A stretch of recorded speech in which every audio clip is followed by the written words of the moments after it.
Bom dia mais uma vez, irmãos. Que bom vê-los aqui. Em especial, nós estamos recebendo uma família que está nos visitando. Ficaram 30 dias de férias. É você mesmo. Estão mais morenos. A gente sentiu falta. Sejam bem-vindos, Deus abençoe. Terça-feira. Vocês que estão chegando agora, né, não estão por dentro das informações. Terça-feira eu espero vocês lá e a igreja toda também. Vamos abrir a nossa Bíblia em Tiago, capítulo de número 4. Deixa a sua Bíblia aberta aí no capítulo 4 de Tiago.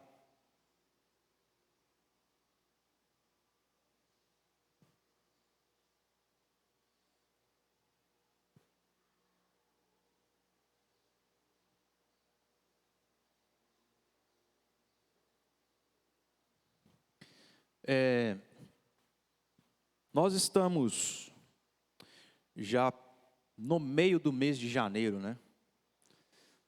Estamos bem no início do ano, mas já nessa segunda metade do mês, do primeiro mês, e o tempo vai passando rápido, né?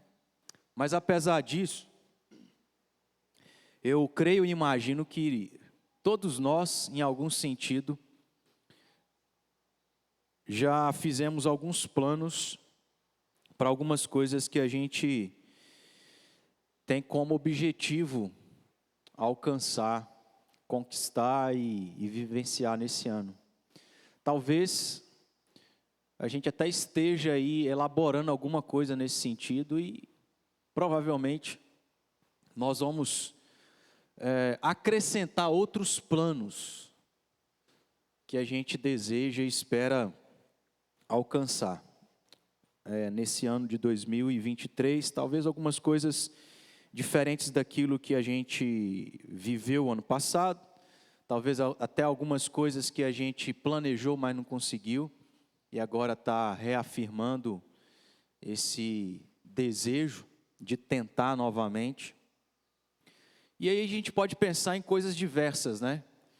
Que geralmente todos nós temos em comum, como por exemplo, a gente chega de férias, como foi o caso aí dos nossos irmãos, e a gente já pensa e planeja as próximas, né? Porque férias é uma coisa boa. Tem nada melhor do que a gente poder sair um pouco do nosso contexto, ir para um outro ambiente, ter muito dinheiro no bolso, gastar sem preocupação nenhuma, né? Isso é muito bom. Talvez, irmãos, desses planos comuns, a gente tenha mentalizado e colocado como meta um valor X para a gente juntar. Não sei, talvez para tirar férias de novo, talvez para comprar uma casa, um apartamento, para casar, como é o caso ali do nosso irmão Felipe, para comprar um carro, algo nesse sentido. Talvez para alguns até comprar um avião, né? Quem sabe? De brinquedo. De brinquedo. E por que eu estou falando isso? Porque, apesar do nosso contexto aqui ser nós vamos encontrar a mesma realidade na vida desses crentes aqui, que Tiago escreve na sua carta, mas que num contexto diferente. Vez por outra eu tenho usado a carta de Tiago, em algumas ocasiões eu fiz isso ao longo de todo o ano passado.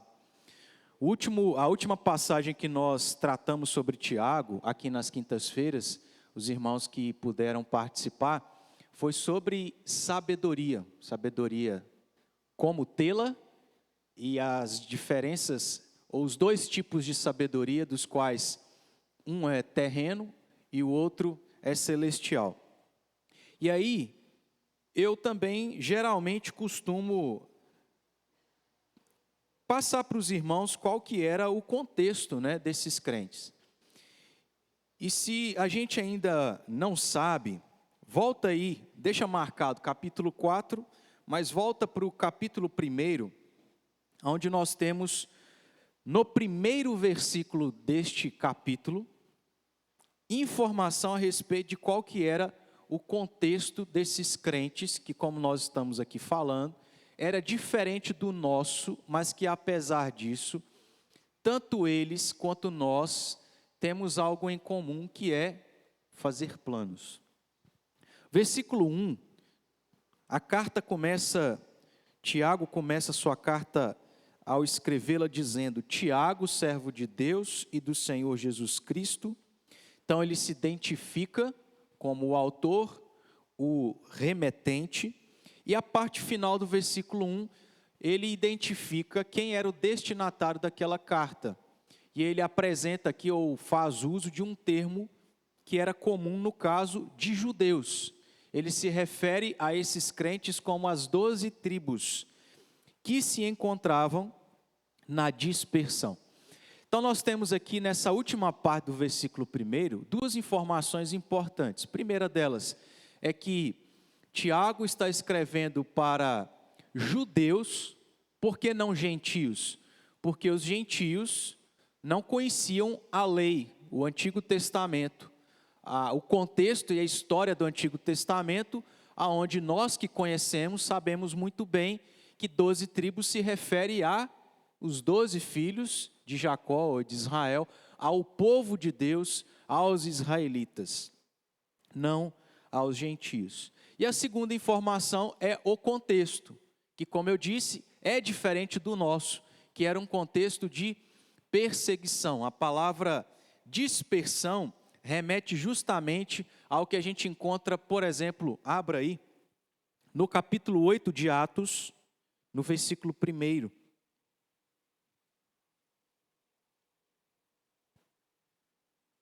Atos capítulo 8, versículo 1. Aonde Lucas nos narra a seguinte situação: naquele dia levantou-se grande perseguição contra a igreja em Jerusalém, e todos, exceto os apóstolos, foram dispersos para as regiões tanto da Judéia quanto de Samaria. Vá para o capítulo 11, no versículo 19, nós temos uma descrição que contribui para com esse contexto aqui, a fim de que a gente entenda de uma maneira um pouco mais detalhada o que aconteceu e para onde esses crentes foram. Atos 11, 19, que também diz: então, os que foram dispersos por causa da tribulação que sobreveio a Estevão se espalharam, não somente, como vimos no capítulo 8, para a Judéia e Samaria, mas agora Lucas também complementa dizendo que eles se espalharam até a Fenícia, Chipre e Antioquia, não anunciando a ninguém a palavra, senão somente a judeus. Qual é o objetivo aqui? Inicialmente, é a gente entender que ao iniciar o nosso ano, nós fizemos alguns planos e talvez estamos até traçando alguns planos. E que apesar do nosso contexto ser esse, e dos crentes que Tiago escreve ser um contexto de perseguição, eles também traçaram planos para a vida deles, uma vez que eles estavam em lugares diferentes, onde eles estavam iniciando a sua vida novamente, porque deixaram tudo e foram para outro lugar.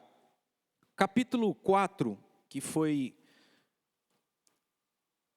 a passagem que eu pedi aos irmãos para abrirem no início, a partir do versículo 13, nós vamos ver algo interessante nesse sentido, dentro desse contexto, ou dentro dessa realidade, onde esses crentes estavam fazendo planos. E veja que o primeiro versículo aí, o versículo 13, diz para nós, Tiago revela apresenta para nós, de uma maneira um pouco mais descritiva, que tipo de planos esses crentes estavam tendo.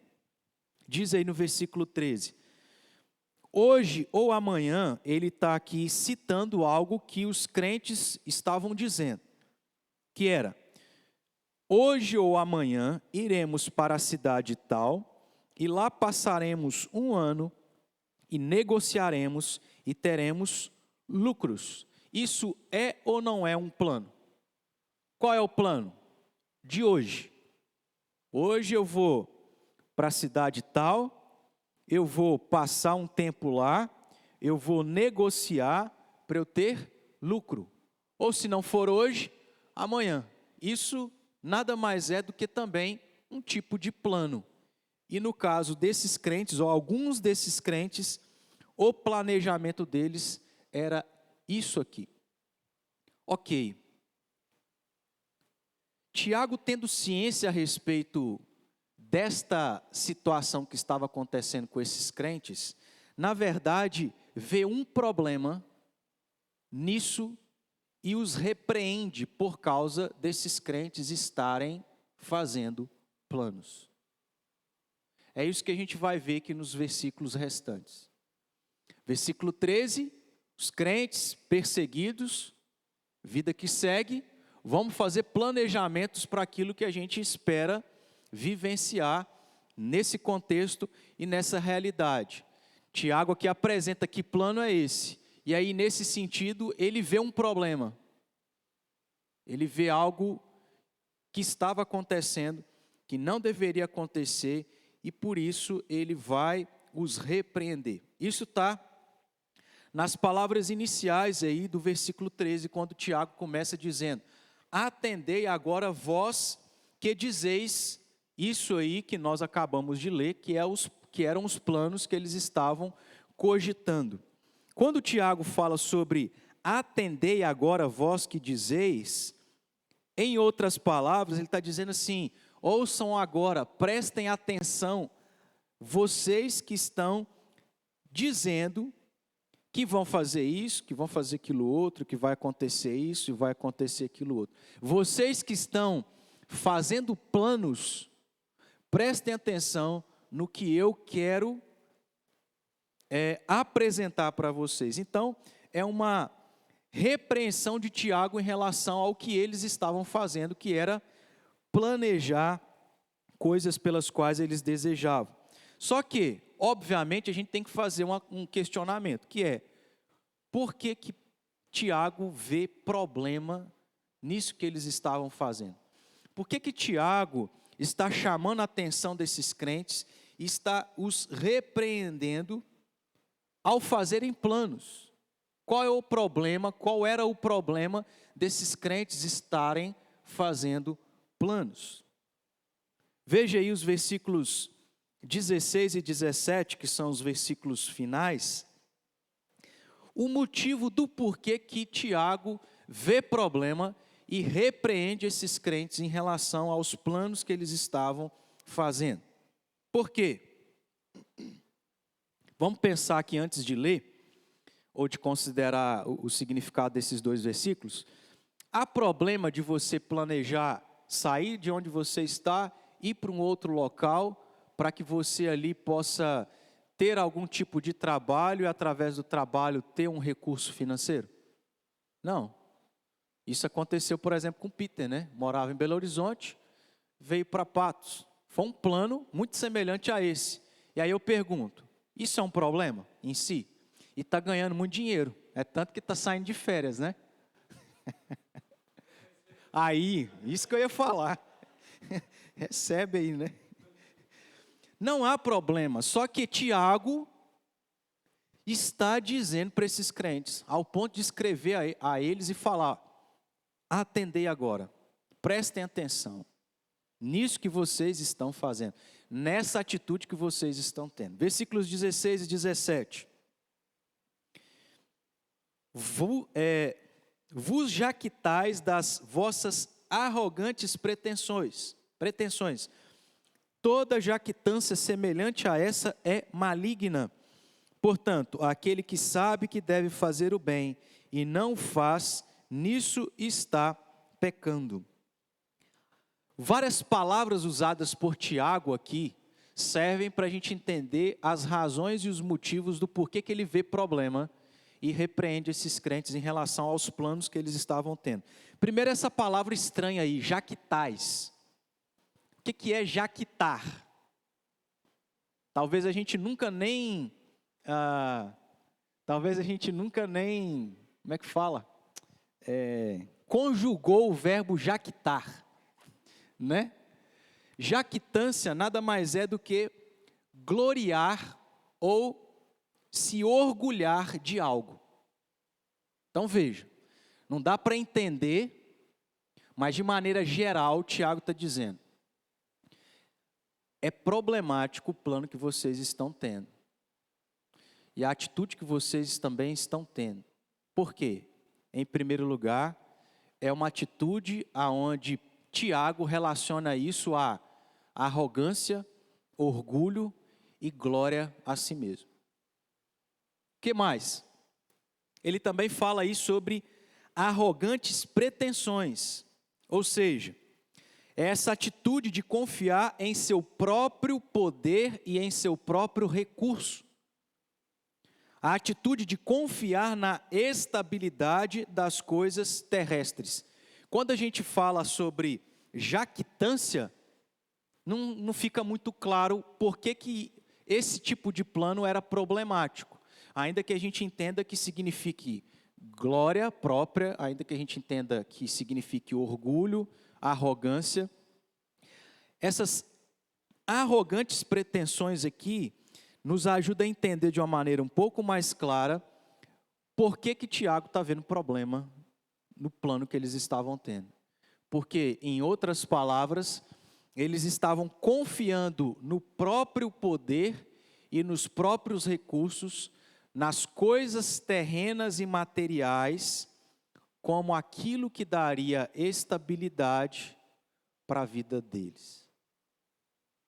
Tiago vê problema porque, ao fazerem seus planos, eles os faziam, preste atenção, eles os faziam e viviam como se dependesse apenas deles para realizá-los e serem bem-sucedidos. Esse que era o problema.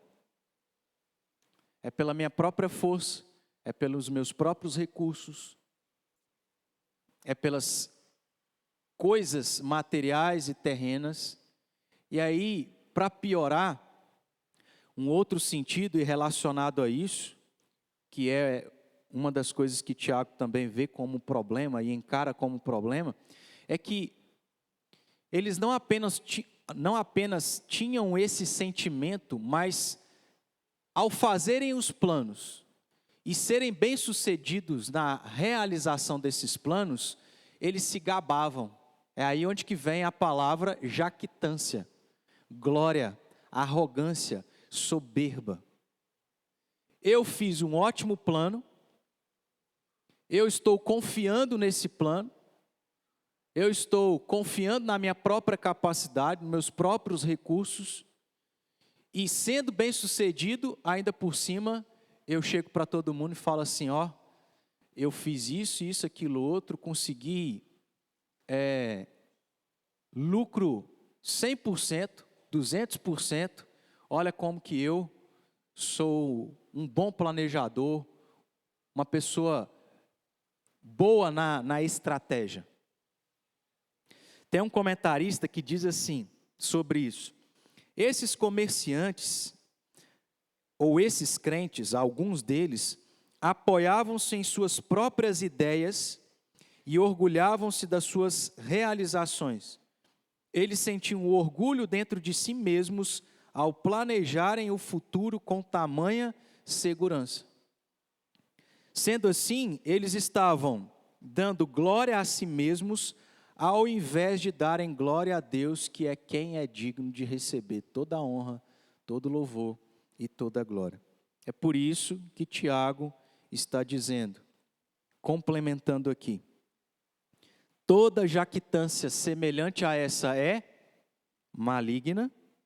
E aí no versículo 17, ele finaliza, Portanto, aquele que sabe o que deve fazer, ou aquele que sabe que deve fazer o bem e não o faz, nisso está pecando. Além dele relacionar aos planos desses crentes, jactância, arrogante pretensão, ele também relaciona a esse plano ou a esses planos algo que era maligno e algo que era pecaminoso. Por quê? Porque esses crentes eram judeus, esses crentes adoravam ao Deus de Israel, conheciam a esse Deus, conheciam, por exemplo, o Decálogo, os 10 mandamentos.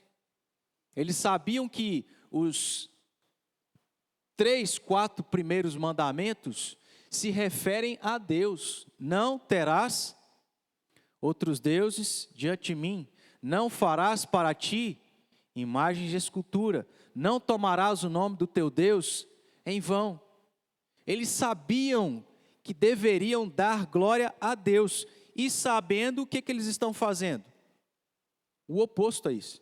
Veja que é por isso que Tiago diz: aquele que sabe o que deve fazer, ou aquele que sabe que deve fazer o bem e não o faz, nisso está.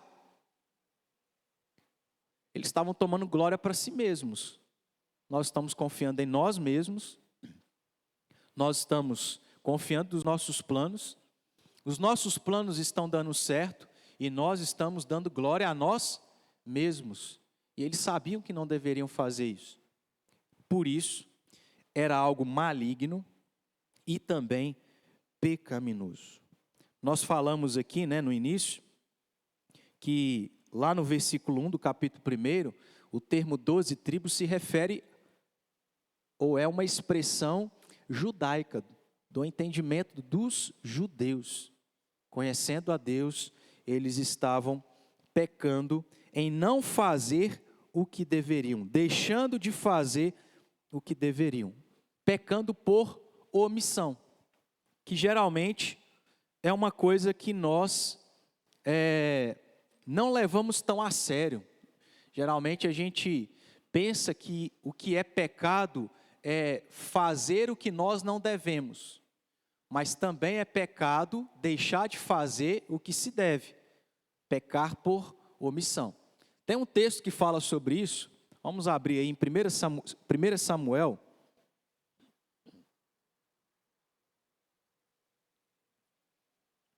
só para a gente, capítulo 12, só para a gente considerar, à luz da própria palavra de Deus, que pecar por omissão, ou pecar por não fazer o que se deve fazer, ou melhor, ter a atitude de não fazer o que se deve fazer também é pecado. Capítulo 12, versículo 23. Pedi a Marta para ler para nós. 1 Samuel 12, 23.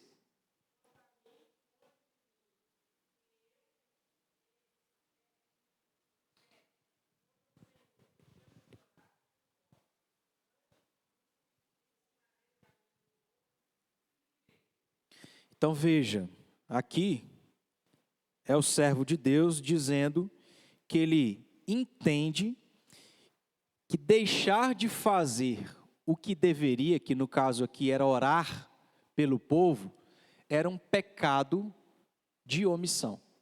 E ele diz: longe de mim pecar contra Deus, não somente em fazer o que eu não devo, mas de não fazer o que eu preciso. É só uma pequena observação em relação a o que a gente pode aplicar, ou trazer para nós mesmos em relação ao pecado. Uma outra observação que eu quero fazer aqui é o seguinte: nós estamos considerando que no caso desses crentes que estavam fazendo planos, esses planos, aos olhos de Tiago, era algo pecaminoso, era um problema, ele os repreende, ele diz que era jactância, ele diz que é arrogante pretensão, ele diz que é algo maligno, ele diz que é algo pecaminoso. E a observação é que o problema aqui não está no plano ou no ato de fazer planos. O ato deles fazerem planos não é que eles estavam fazendo algo que era proibido. Deus, na sua palavra, não diz que o crente não pode fazer planos. Na verdade, tem um texto lá em Provérbios capítulo 16, versículo 1. Se lembram aí como é que começa o versículo? O homem pode fazer planos. O problema, irmãos, o pecado não está no fato de que o crente é proibido de fazer planos. O que Tiago está dizendo, o que Deus está nos ensinando aqui, é que não significa que nós, como crentes, nunca poderemos fazer planos. O problema aqui não é que esses crentes não poderiam crer que o que eles estavam planejando se concretizaria ou iria acontecer. Lá em Mateus 17, versículo 20, Jesus diz: por causa da pequenez da vossa fé, pois em verdade vos digo que se tiverdes fé como um grão de mostarda, direis a este monte: passa daqui para acolá, e ele passará, nada vos será impossível. Ou seja, nós podemos fazer planos ou não? Podemos. Podemos crer que esses planos vão acontecer ou não? Podemos. Jesus disse: se vocês tiverem uma fé do tamanho de um grão de mostarda, vocês vão fazer coisas impossíveis.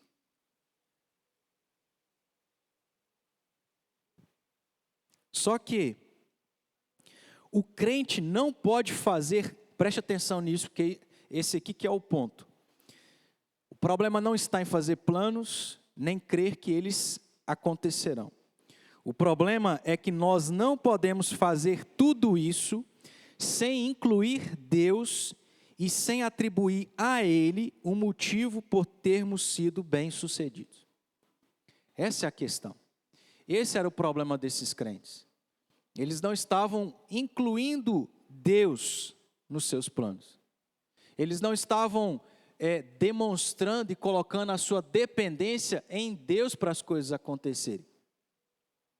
E ao serem bem-sucedidos, eles estavam, então, recebendo a glória que deveria ser a Deus. Porque, na verdade, o fato deles serem bem-sucedidos não era pelo próprio esforço, mas porque é Deus quem permite nós sermos bem-sucedidos em tudo que a gente faz.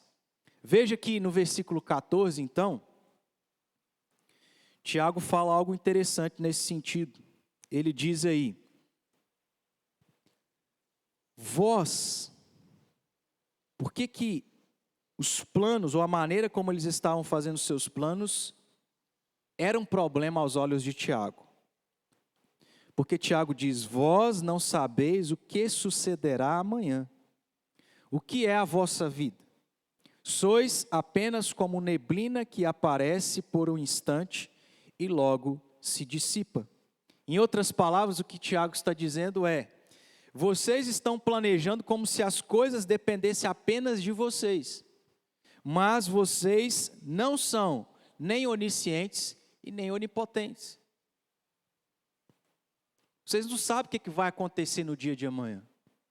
O que é a vida de vocês? A vida de vocês é passageira. Hoje vocês existem, amanhã vocês deixam de existir. Tiago está dizendo: olha, é problemático a maneira como vocês estão agindo em relação ao plano, aos planos de vida, porque vocês estão ignorando o fato de que não são nem oniscientes e nem onipotentes. Vocês, em outras palavras, Tiago, como se estivesse dizendo, vocês não têm controle absoluto sobre a vida e o futuro. É Deus que tem. Ele é quem sabe, pode fazer com que as coisas aconteçam. Nós temos aí Mateus capítulo de número 6. Deixa eu conferir aqui o versículo.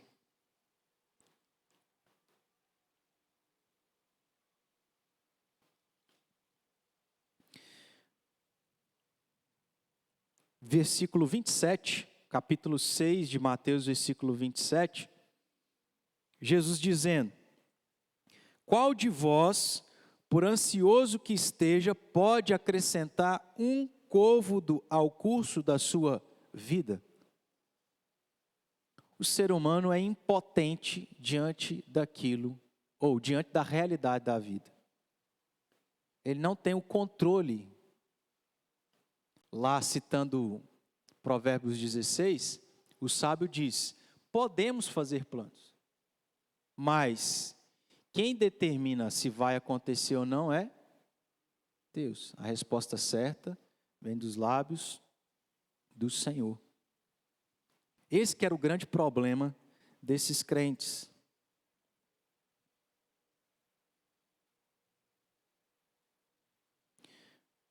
Então, voltando aí para Tiago.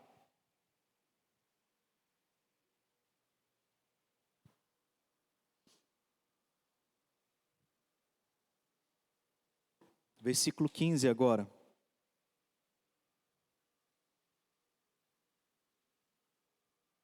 Depois da gente entender todo esse contexto, depois da gente entender por que, no caso, a maneira e os planos desses crentes era algo problemático, nós temos a questão prática, a exortação por parte de Tiago a esses crentes em relação ao que eles deveriam fazer, que está aí no versículo 15.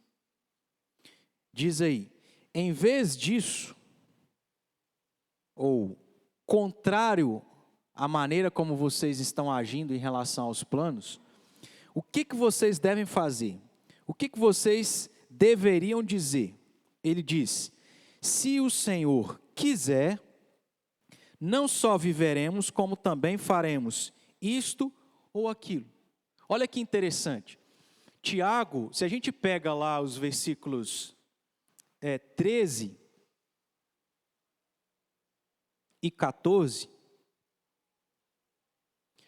a gente entenderia que talvez Deus está nos ensinando ou proibindo que a gente faça planos. Mas quando a gente olha o versículo 15, a gente entende que não é esse o caso.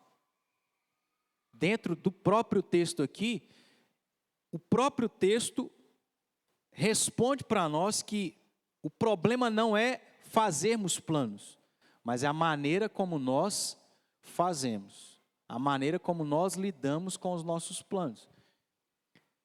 Tiago repete a mesma coisa. Vocês devem dizer: viveremos, como também faremos isso ou aquilo. Ou seja, ele está aqui endossando que o ser humano deve fazer planos. Só que ele acrescenta algo. E o que ele acrescenta é: vocês, além de dizerem que vão viver, vão fazer isso e vão fazer aquilo outro, vocês devem incluir e dizer: se o Senhor quiser. Eu quero abrir um parênteses e fazer uma observação. Dá para a gente entender por que Tiago está dizendo isso aí. O problema era nos planos e na maneira como eles estavam executando os planos, eles não incluíam a Deus. O que Tiago diz agora é: vocês precisam incluir Deus. Vocês precisam entender que dependem de Deus para fazer os seus planos. O parênteses então, irmãos, é não meramente a gente pegar essa frase e utilizá-la como uma fórmula. Tudo que a gente for fazer, a gente vai falar: se Deus quiser, se Deus quiser, se Deus quiser. É a mesma coisa em relação ao que a gente aprendeu aqui, estudou ano passado, a respeito da oração. Como que a gente deve terminar as nossas orações? Em nome de Jesus. Mas não é porque é uma fórmula, é porque tem um sentido lógico. Qual é o sentido lógico de nós terminarmos as nossas orações em nome de Jesus? Quem responder ganha uma bala. Hã?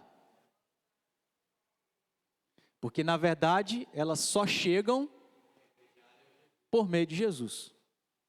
Então não é uma frase onde a gente não entende o significado dela. É a mesma coisa em relação à Santa Ceia.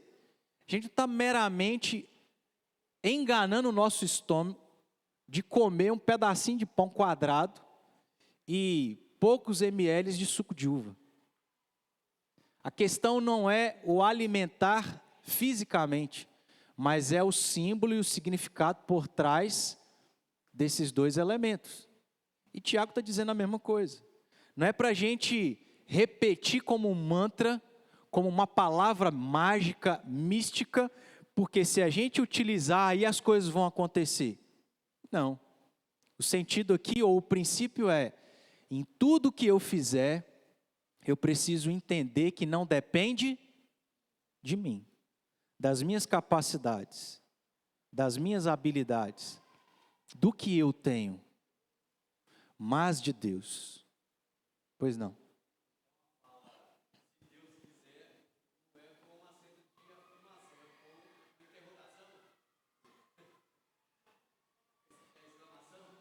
Entendi. Ah, e ele quer, né? Tipo assim. Já viu, às vezes a gente faz isso, né?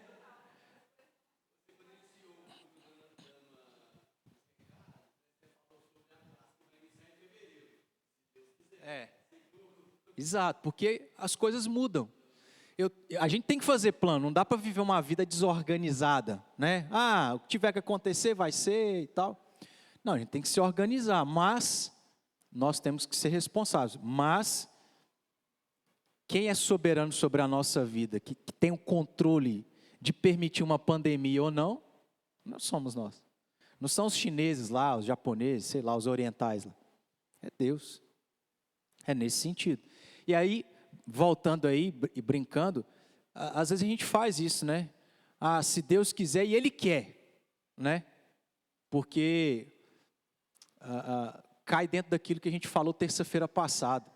Eu compartilhei com os irmãos lá, da passagem onde Jesus vai para o Getsemane para orar, e ele ora nesse sentido, né? Humanamente falando, ele não quer passar pela experiência da morte, pela separação do Pai, e ele diz, se possível, passa de mim esse cálice, mas seja feita a tua vontade. Ele se sujeita, porque entende que o Pai, nesse caso, é soberano. E a mesma coisa tem que ser em relação a nós. Ainda, irmãos, que tudo esteja claro e certo que vai dar certo. Tipo, você planejou, tudo no tempo certo deu certo, o dinheiro deu certo, está tudo certinho, tudo encaixado, tudo aconteceu.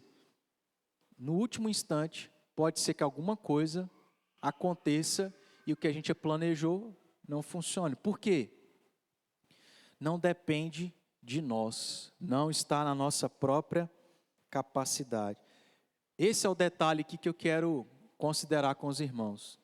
Não é meramente a gente repetir uma expressão, se Deus quiser, é entender internamente, num sentido teológico, num sentido de ensino à luz da Escritura, que a gente depende de Deus para tudo que a gente faz na nossa vida. Para sair da igreja, para virar a esquina. E aí, quando Tiago, então, no versículo 15, apresenta essa exortação, ele está dizendo, façam planos, mas não vivam como se vocês não dependessem de Deus para realizá-los, e, ao terem sucesso, não atribuam o sucesso a vocês, mas a Deus. Eu nasci fora da curva. Sou a pessoa que é diferenciada dentro da habilidade que eu tenho. Quem te deu foi Deus. Não veio de nós. Não é uma série de listas onde a gente escolhe lá qual habilidade a gente quer. Se pudesse ser assim, né, irmãos? Mas nada na vida vem de nós mesmos. Tudo é de Deus e, portanto, tudo é para a glória de Deus. Vamos abrir aí em Salmo 127. A gente conhece o Salmo, mas só para a gente relembrar.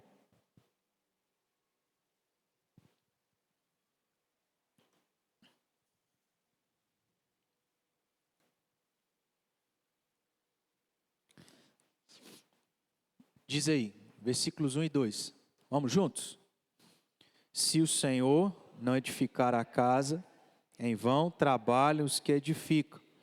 Se o Senhor não guardar a cidade, em vão vigia a sentinela. Inútil vos será levantar de madrugada, repousar à tarde, comer o pão que penosamente granjeastes. Aos seus amados, Ele o dá enquanto dorme. Tem dois extremos, ou duas realidades, melhor dizendo. A primeira delas é que não depende de nós, depende de Deus.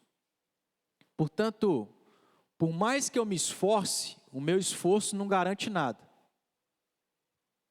E por mais que eu não me esforce, isso também não garante nada. Só que a gente não pode ser nem irresponsável e nem ser responsável ao extremo. A gente pode tanto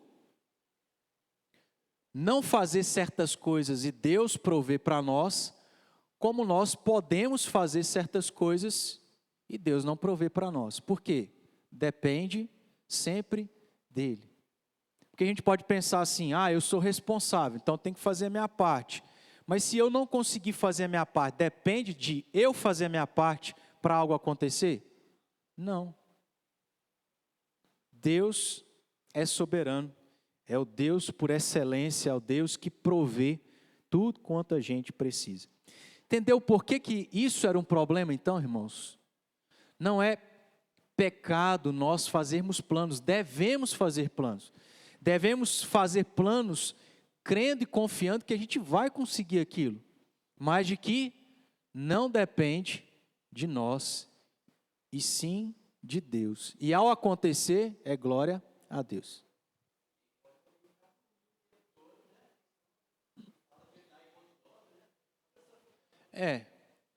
A ideia é justamente essa, né? Não é a gente cruzar os braços e, vai tudo cair do céu. Não é assim. Mas também não é se matar de trabalhar, achando que depende de se matar de trabalhar. E Salmo 127 fala isso. O pão que penosamente, você acorda de manhã, chega em casa tarde. E irmãos, vale abrir um parênteses aí, porque os dias que a gente vive são dias assim. Onde a cultura e a sociedade empurra a gente você tem que trabalhar, muito dinheiro, dois trabalhos. Não depende. E a gente tem que tomar cuidado nesse sentido. Para a gente encerrar aqui, com algumas aplicações, além do que a gente já considerou, e às vezes até repetindo algumas. Em primeiro lugar, começamos o ano, geralmente fazemos planos. É para você deixar de fazer planos? Faça planos, planeje, a primeira coisa. Não viva uma vida sem planejar. O que é planos em outras palavras? É a gente sonhar. Tem problema a gente sonhar em comprar um avião de verdade? Não, não tem. Necessariamente falando, não tem problema. A gente tem que sonhar. Em primeiro lugar, sonhemos, façamos planos. Mas, segundo lugar, nós não devemos ser um cristão. Isso aqui é importante, tá? Porque é uma implicação dentro dessa realidade que a gente observou do contexto desses crentes. Se por um lado nós devemos fazer planos, por outro nós não devemos ser o tipo de cristão que diz crer em Deus, mas na prática vive como se Deus não existisse. Vive como se nós não precisássemos de Deus. Em outras palavras, nós estamos fazendo aqui um contraponto entre teísmo teórico e ateísmo prático. O que significa? Que na teoria, no verbal, no falar, nós dizemos, eu creio que Deus existe. Todo mundo fala isso aqui, não é certo? Então nós somos teístas teóricos. Só que uma coisa é dizer, outra coisa é viver. E o que acontece com muitos de nós é que nós cremos em Deus, dizemos que cremos em Deus, mas na realidade, na vida prática, nós vivemos como ateístas. Nós não declaramos que não cremos em Deus, a gente declara que crê.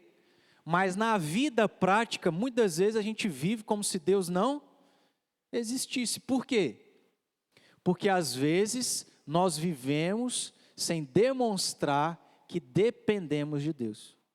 Ficou claro aí na cabeça, irmãos? O que nós estamos querendo dizer aqui?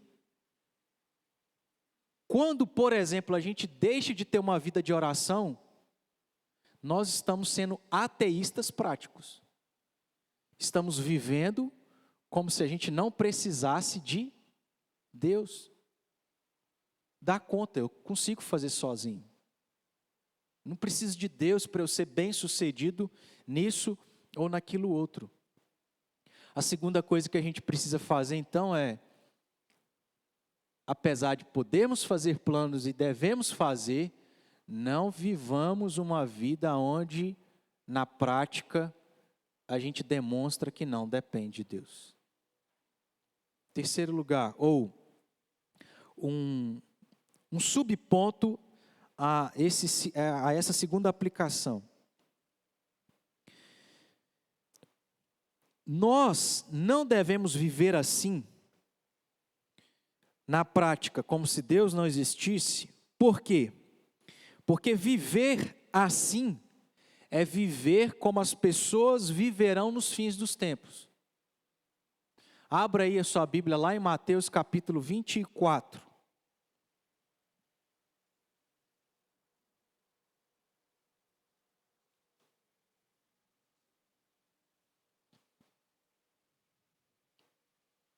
Mateus 24, versículos 38 e 39.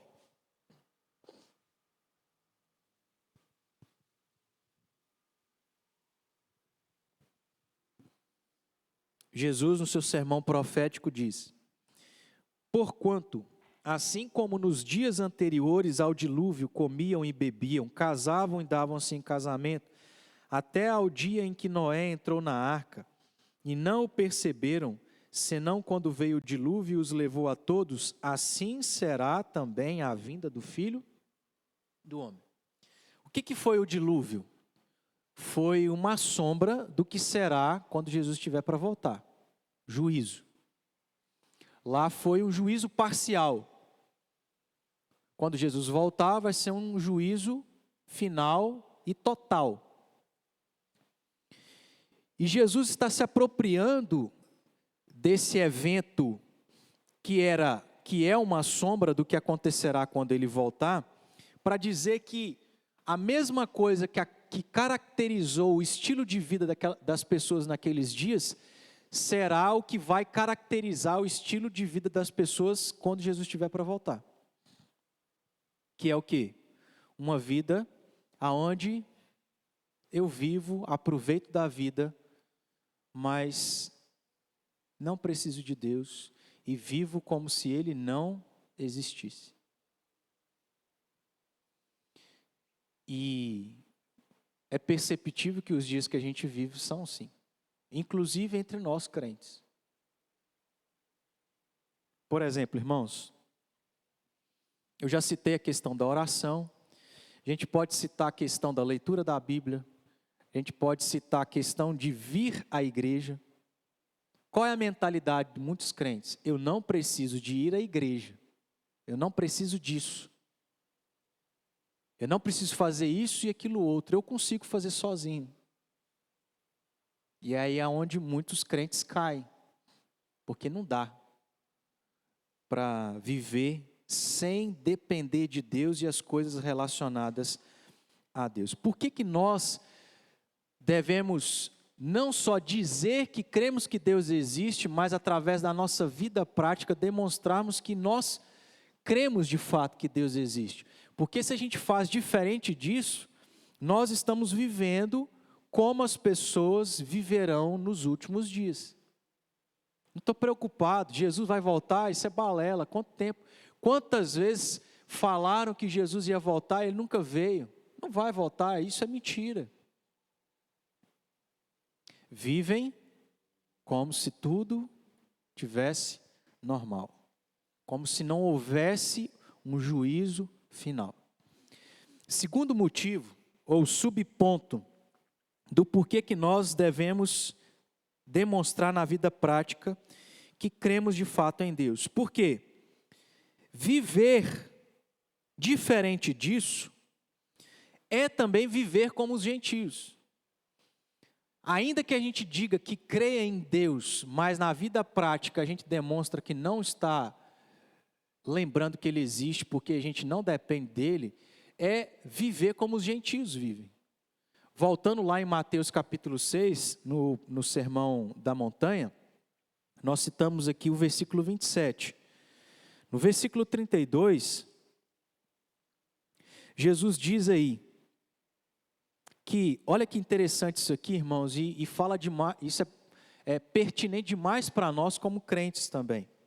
Jesus diz, os gentios é que procuram todas estas coisas. Quais coisas?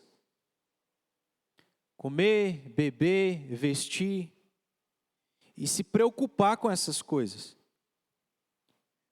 Ele complementa, pois vosso Pai Celeste sabe que necessitais de todas elas. São os que não creem em Deus que vivem desesperados, pensando, eu preciso trabalhar, eu preciso ganhar mais dinheiro, é isso, é aquilo outro, para eu poder comprar as coisas que eu preciso. Por quê? Ele não crê que Deus existe. O fato dele não crer que Deus existe significa que ele não tem tranquilidade e descanso para esperar e saber e confiar que a provisão vem de quem? Não é dele, vem de Deus. Quando nós, como crentes, que dizemos que cremos em Deus, vivemos demasiadamente ansiosos e preocupados, o que a gente está demonstrando? Que nós somos como gentios. Que na prática a gente não crê que Deus é tão provedor como Ele diz. Aí a gente fica preocupado e ansioso. Porque a gente percebe que por nós mesmos não tem segurança, irmãos. Tantas pessoas que tinham trabalhos aí que davam tanto de dinheiro, veio a pandemia. Ontem a gente estava falando sobre isso, né? O Vitor estava compartilhando que no tempo de pandemia a Ludmila zerou. E aí? Se a gente crê que Deus é provedor, irmãos, é lógico que a gente tem que se esforçar, né? Se não está dando para fazer maquiagem, vamos fazer pudim. Só um exemplo. A gente tem intelecto, a gente tem criatividade para fazer outras coisas. Vai ser pedreiro. E eu, de vez em quando, brinco, né? O Ítalo é serralheiro. Serralheiro mesmo, eu sempre confundo. E aí eu falo com ele assim, cara, tem vezes que dá vontade de tirar um ano sabático, deixar de ser pastor, só para dar uma descansada. E aí, se acontecer isso um dia, eu vou trabalhar com você lá, pode ser? Irmãos, a gente tem que fazer a nossa parte, mas o nosso Deus é o Pai Celeste que provê. Quando a gente vive em ansiedade e preocupação demasiada, nós estamos vivendo como aqueles que não creem que Deus é provedor. A gente precisa aprender a descansar. Faz sua parte, mas descansa. Esse é o segundo motivo do porquê que a gente deve viver o que a gente fala. Eu creio em Deus e na prática devo demonstrar isso. Terceira razão é que viver assim é detestado, quem vive assim é detestado e castigado por Deus. viver pensando que depende de nós, Deus detesta e castiga, porque é arrogância, é soberba, é achar que você é melhor do que Deus. Abra aí, Provérbios 16 novamente, versículo 5.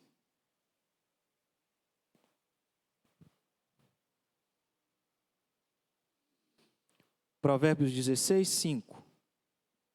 Lê para a gente, Peter.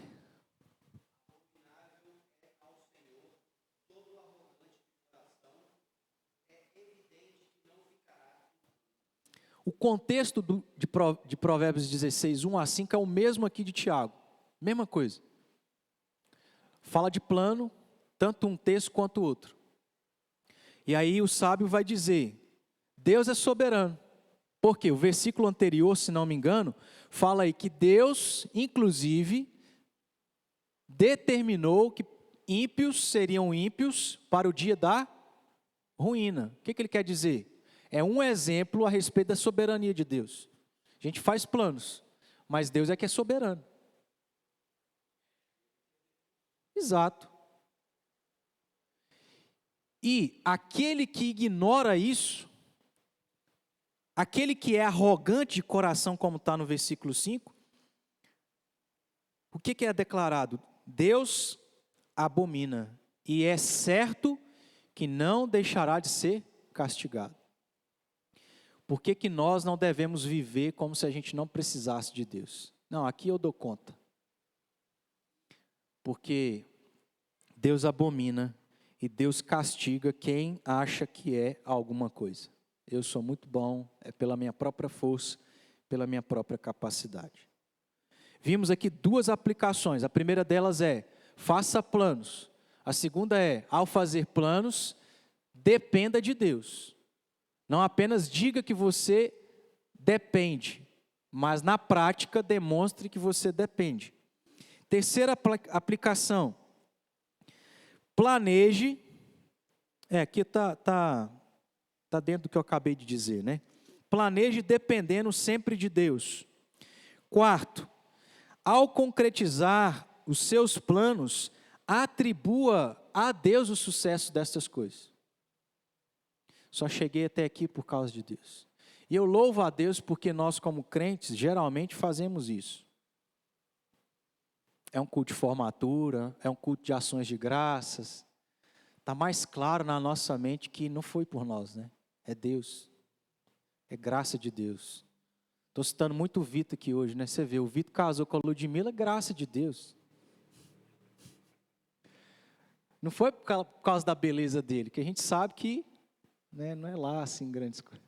Brincadeira, tá, Vitor? Não guarde no seu coração, não. Brincadeira. Tudo é Deus, irmãos. E a gente tem que entender o nosso lugar, mais o lugar de Deus. A última aplicação é pedirmos e agradecermos a Deus para nos ensinar e nos ajudar a ser humildes. A gente precisa de Deus para nos ajudar a ter essa atitude de humildade.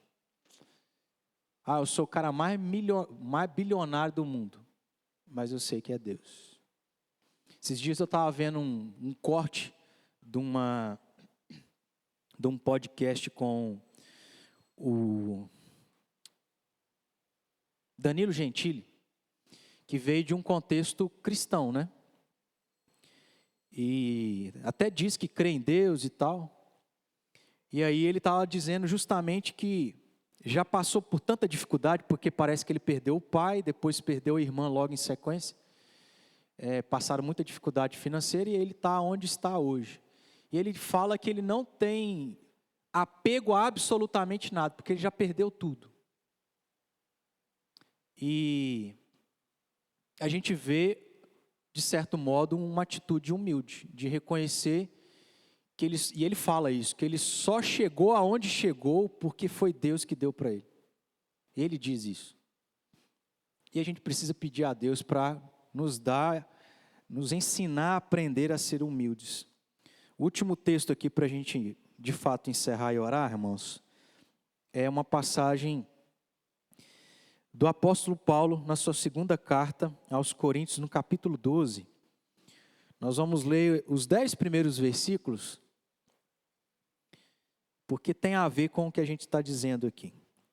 2 Coríntios, capítulo 12, versículos 1 a 10.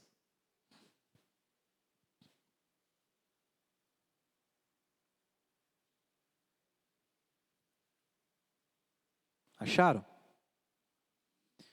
Então acompanhe aí a leitura. Diz assim: se é necessário que me glorie, ainda que não convém. Porque os coríntios estavam questionando a autoridade de Paulo. E aí Paulo tem alguns requisitos, alguns títulos que ele poderia usar para se gloriar nisso, no sentido de se apresentar como de fato alguém que tinha autoridade sobre a vida dos crentes. E aí ele diz então: se é necessário que me glorie, ainda que não convém, passarei as visões e revelações do Senhor. Conheço um homem em Cristo que há 14 anos foi arrebatado até o terceiro céu. Se no corpo ou fora do corpo não sei, Deus o sabe. E sei que o tal homem, se no corpo ou fora do corpo não sei, Deus o sabe, foi arrebatado ao paraíso e ouviu palavras inefáveis, as quais não é lícito ao homem referir. De tal coisa me gloriarei, não porém de mim mesmo, salvo nas minhas fraquezas. Ou seja, até aqui o que Paulo diz é assim: se tem algo que o ser humano pode se gloriar, não são nas coisas que ele tem, que ele viveu, que ele experimentou, mas nas fraquezas. Porque logo à frente Deus vai dizer isso para Paulo. Eu acho que é Paulo que vai afirmar, se eu não me engano, nesse texto aqui, que é nas fraquezas que nós vemos o quanto a gente depende de Deus. Então, se gloriar na fraqueza, na verdade, é não se gloriar. Porque é na fraqueza que eu percebo que eu não sou nada. E que Deus é tudo. 6, versículo 6. Pois se eu vier a gloriar-me, não serei nécio. Ele continua apresentando aqui o fato de que nós não temos nada para nos gloriarmos. Porque direi a verdade. Mas abstenho-me para que ninguém se preocupe comigo mais do que em mim vê ou de mim ouve. E aí olha só o versículo 7. Quando Paulo fala sobre conhecer um homem que teve aquelas revelações, foi ao terceiro céu, tal, ele está falando de si mesmo. Os estudiosos entendem como sendo o próprio Paulo, e eu também não tenho dificuldade nisso. Sendo assim, no versículo 7, olha o que ele fala. Para que não me ensoberbecesse com a grandeza das revelações, foi-me posto um espinho na carne, mensageiro de Satanás, para me esbofetear, a fim de que não me exalte. Por causa disso, 3 vezes pedi ao Senhor que o afastasse de mim. Então ele me disse: a minha graça te basta, porque o poder se aperfeiçoa na fraqueza. De boa vontade, pois mais me gloriarei nas fraquezas, para que sobre mim repouse o poder de Cristo. Pelo que sinto prazer nas fraquezas, nas injúrias, nas necessidades, nas perseguições, nas angústias, por amor de Cristo. Porque quando sou fraco, então é que sou forte. O que Paulo está dizendo aos Coríntios? De que algo aconteceu na sua vida que ele podia se gloriar. Como se fosse assim: eu fui ao terceiro céu. Aí eu chego para a igreja e falo: eu tive essa experiência, vocês já tiveram? Não. Só eu consegui, só eu tive. Mais ou menos isso. E aí, Paulo entendeu que para que ele não se gloriasse, Deus de maneira didática põe esse espinho na carne para que ele pudesse aprender a ser humilde. Então, irmãos, às vezes, muitas coisas não acontecem na nossa vida para que a gente não se glorie. Às vezes, nós não vamos viver muitos sonhos para que a gente não fique batendo no peito e dizendo que nós somos bons, que nós somos isso, que nós somos aquilo. Em último lugar, a gente precisa pedir a Deus para que nos ensine a ser humildes, para que toda a glória seja a Ele e nunca a nós. Se a gente faz algo, não é por nós. A gente não precisa ser aplaudido, a gente não precisa ter o nome numa placa de uma sala da escola dominical, não tem nada a ver com a gente, tem tudo a ver com Deus. Toda glória a Deus. Portanto, que a gente possa refletir sobre os nossos planos ao longo desse ano. E que a gente coloque em prática tudo que a gente considerou aqui sobre essas aplicações, para que nós possamos glorificar a Deus, seja no planejamento, seja na execução e seja no sucesso dos nossos planos. Vamos orar? Vamos colocar de pé para a gente encerrar?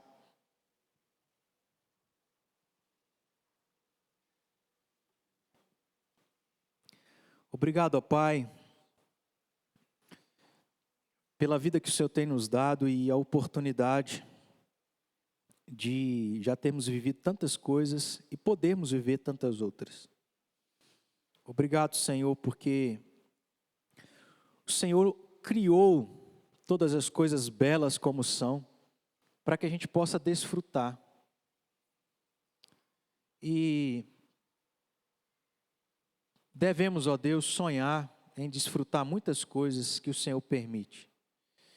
Mas que o Senhor nos livre, como nós aprendemos, de fazer planos aonde talvez, ó Deus, estejamos confiados em nós mesmos, de que é com base em nós que nós seremos bem-sucedidos e não com base no Senhor.